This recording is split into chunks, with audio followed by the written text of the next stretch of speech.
During the 18th and 19th century, the disability movement was heavily influenced by a biomedical approach.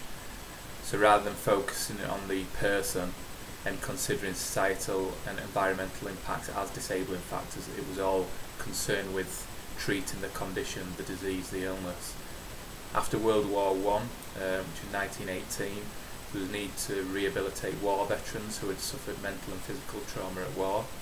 In 1930, the Mental Treatment Act was passed. In 1942, the rehabilitation movement was to combat the physical and mental problems that war veterans experienced during World War II. In 1944, the Disability Employment Act was passed, which meant that companies had to employ a quota of disabled people. In 1948, Professor Guttman set up the Stoke Mandeville Games. We know that today as the Paralympics. It was essentially the birth of the Paralympics, and this was to help World War II veterans through rehabilitation. And during 1948, the NHS was founded as well. In 1959, the Mental Health Act was passed, so there's a move away from sectioning patients towards a community-based approach. In 1970, the Chronically Sick and Disabled Persons Act was passed, which gave more rights to disabled people. In 1974, Finkelstein and Hunt developed a social model of disability, looking at social factors as disabling rather than just a biomedical approach. In the 1980s, deinstitutionalisation was stopped, asylums began to close. In 1983, the Mental Health Act was passed.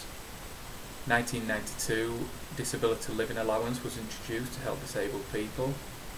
In 1995, the Disability Discrimination Act was passed, though Shakespeare 2004 suggested that it is limited based on the fact that it looks at a biomedical and a medical approach and focuses on entitlement rather than looking at social change.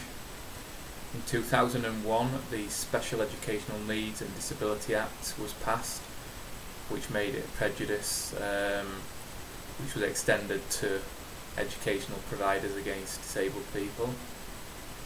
In 2010, the Equality Act was passed, so it gave more rights to disabled people in line with other characteristics such as age and gender. So in summary, looking at how contemporary society has been shaped by the UK disability movement in terms of an occupational justice, we can say that service users are now seen as occupational beings rather than focusing entirely on the disability. Disabled people have equal access to things such as education and recreation. They can now claim benefits due to the disability, and they have equal rights with any other demographic of people. However, we can also say that there are still occupational injustices in contemporary society with regards to disabled people. We can think of things like a lack of media representation, a societal misunderstanding of what a disability constitutes, what it means, what it is. And Bank 2017, in a study looking at male African American students with learning disabilities, found that it was an inability of the teachers to adapt their style to suit the needs of the disabled people.